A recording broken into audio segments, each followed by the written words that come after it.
Well, good evening again, CFC. Welcome back to our gospel-centered parenting class. I hope this is not the last one. We plan on doing a Q&A. If we don't get any questions, maybe we'll come up with one more. We really miss y'all. We were just having a lot of fun on those Sunday nights. We miss you. And so we're good to be back with you, though. So if you remember, I had this definition working of a family that we are a safe, differentiated community in mission. That's how you think about what a family is. It's a safe place where people are healthily differentiated. They're individuals who are bound together in community, but they're also in mission, and some of these sort of interconnect, so I've made reference to this before. And just for one last time, I want to talk about what is the mission that your family is on? And,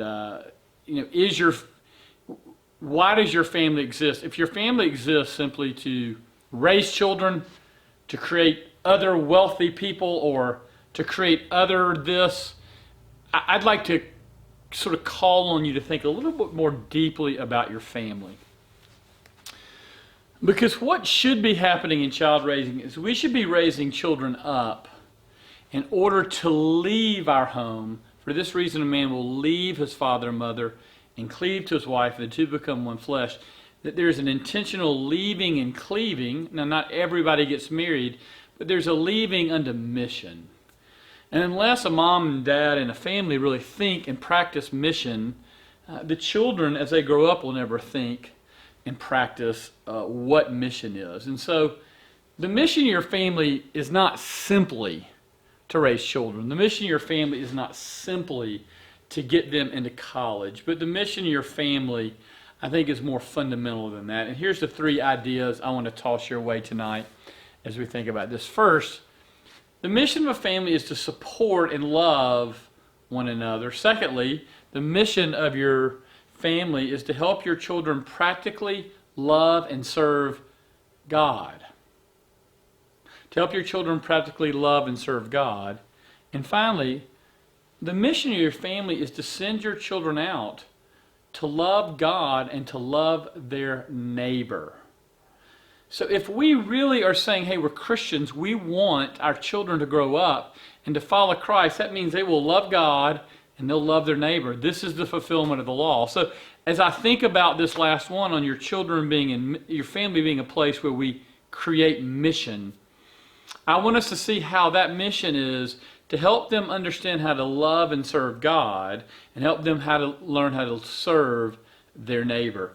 And if they don't see a loving and serving of God in the family, and if they don't see a loving of the neighbor in the family, it'll never dawn on them to do it. If they don't see loving and serving God as a priority of the family, and loving neighbors a priority of the family, it'll not dawn on them to do it. So, again, let me start with my first point. The mission of your family really is to support and love one another. I'm not going to spend a lot of time on this. I think that means three things. It means that there's an environment where discipline takes place. See last week's whole time together. It's a place where we learn to celebrate one another. Remember when that son came home from the far country? His father threw a party for him, and they celebrated his coming home. So they didn't just celebrate his victories, they celebrated his small victory in coming home from defeat. It's a place where we celebrate and where we uphold one another. One of the things I would caution you against as parents is learning to uphold all the children. If you, for instance, have one child that excels at school and you love that and you support that and they're very academically oriented and they really enjoy school, and you have another child who is not quite as good at school but excels in sports, it can be easy at times to ask the academic child to only uphold the athletic child because we only go to their events all day Saturday, all day Sunday. We only go to their things because, honestly, I get it. It's easier to cheer that athletic achievement even as we internally cheer and support and love our child who's a scientist but who's not an athlete. Parents have to think, how are we helping our children, 2, 3, 4, 5, 6 children, learn to celebrate each other and uphold each other and support each other? And I've often seen families, inadvertently, and this is done out of love, there's no bad motive here,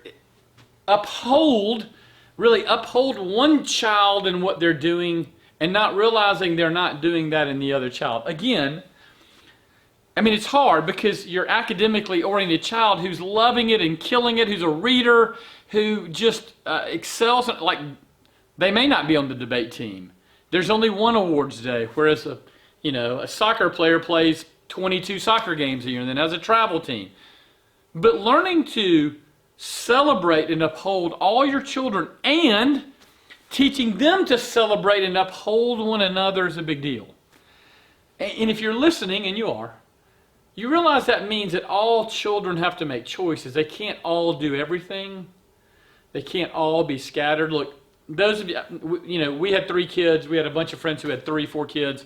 Yeah, there's Saturdays where, child 1's being driven to their game by this parent, and you're driving child 2 and 3, and dad is driving child 4, vice versa. I don't mean that, we all have to be at everybody's games cheering. I don't mean that there won't be Saturdays where you think, what happened? All we did was go to sporting events. Hey, that's being a parent. But learning to celebrate each child and uphold each child, not letting your children, when they don't understand their sibling who is succeeding wildly but they don't get it, helping them learn to celebrate and uphold that's the job of a parent. To recognize that we want to support and love one another in our family. That is the mission of your family. That your children will think, my siblings love me, my siblings support me. I can go to my siblings, I can go to my parents, and I know they'll celebrate me and they'll uphold me.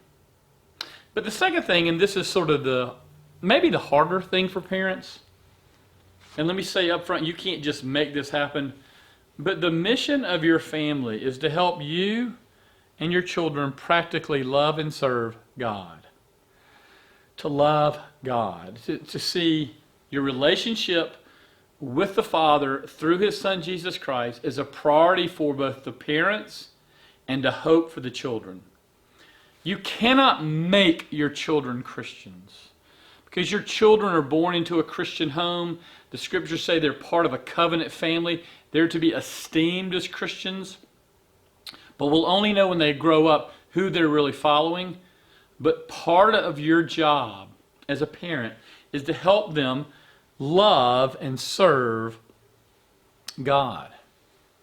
That means that you want them to see that you believe that Jesus is more important, for instance, than them. That you love them, you couldn't love them more, but that your heart understands that Jesus Christ is more important than your children. And I realize that loving your children is one way that you love Jesus Christ, but there's something that your children have to see in you that isn't religiosity, that isn't weird, that you say and teach and demonstrate. Look, Jesus is more important than us. His kingdom is more important than our family. His kingdom is why we're here. And we want you to love and serve God the Father through Jesus His Son, which means sometimes you have to teach them that Jesus is more important than their sports. And I'm probably going to step on toes, but there are families now that spend 20, 30 weeks a year on the road doing sports, saying that my child's life is this sport, and we'll just miss church for 20, 25, 30 weeks a year. I'm not equating church with salvation, but you are teaching your children at that point that sports for them is more important than following Jesus, more important than being around other Christians. Even a Christian school can do this, right? Jesus is more important than school. Your loving Jesus is more important than your grades. Your loving Christ is more important than the way you achieve. He's more important than money. It's more important than our lifestyle. Your family has to be a place, and look, this is hard, where your children recognize, my mom and dad are in mission to serve and follow Jesus Christ. And that is the priority of this home, that I would learn to love God. Again, I don't know if they will. Not all children will choose to follow Jesus Christ. We don't have the power to make them, and I know we want to pray for them. I know that this scares parents to death. Only God can save your children. But are you willing to have a family where the priority is loving and serving God, and not loving and serving the children by saying what they do and what they want and what I want is the priority over everything else? And without even arguing this, that's been a mega shift in our culture. So many parents say, why don't my children know and love Christ? Or why don't my children know and love God? Did you ever ask them to choose Jesus or God over their stuff? Did you ever ask them that question? Did you ever demonstrate that to them? That your family is there to know and love Christ. So let me stop here and be a little practical. One of the things you have to recognize as a family is that the hardest person to create intimacy with at times is your children. I know you know your children. I know you love them. But your children are more likely to talk to a youth pastor, a young life leader, another Christian in their school. So one of the things you have to recognize is if you put your kids only in sports leagues, that's what they're going to become. You have to find alternative ways to get your children around Christians. My wife and I ask our kids to go off to a Christian camp every summer. All three of them, by the grace of God, loved that experience. Our children would come back from that experience, and this was hard for Marissa and I, and they would read the scriptures more. They would be more in tune with Christ, and it all happened apart from us. We prayed pretty consistently that God would provide youth workers, youth interns, college students, young life leaders to influence our children. And young life people would come and pick up our daughters in their teenage year and take them to breakfast, and they'd go on retreats. And again, a large part of that was done by others. But my wife and I made our kids make decisions. At one point, our oldest daughter wanted to join a ballet company. It's legitimate to be a ballerina. It's legitimate to go in a ballet company. But we said to her, if you do this, we will support you, absolutely. Your sisters will support you. But this is what it means. You won't be able to go on vacations with us because of the requirements of the company. You will not be able to go to camp anymore. And we will ask you to miss some of the events, not many, but some of the events of that company to do some things we want you to do around church. And it was a really hard decision for our oldest daughter. She still remembers this decision vividly. And she decided not to join the company even though that was her dream because she didn't want to forfeit these other things. That wasn't an easy decision for Marissa and I, but we sort of were forcing her in a godly way to say, you need to choose. That's a lifestyle, and that's okay. We can support it, but we will not be able to support it the way some parents do. Because our priority is not just for you to be a ballerina, it's for you to be a follower of Jesus Christ. And we worked very hard to get her around those things, to get her around other Christians. We really encouraged her to go to Young Life. We really encouraged her to go to Bible studies. A lot of your children won't. But do they hear you encouraging it? Let me stop here for a second and say, parents, you also have to make sure that you don't allow your political agendas to be confused in your kids' minds with following Jesus Christ. So the conservative agenda in America, the move towards conservatism, I have no comment on it. But that is not the same thing as following Jesus Christ. Being a follower of Jesus Christ means you have a deep commitment to the poor, for instance. Being a follower of Jesus Christ means you have an opinion about what goes on at borders, which is probably different at times than the way that conservative politics casts the border.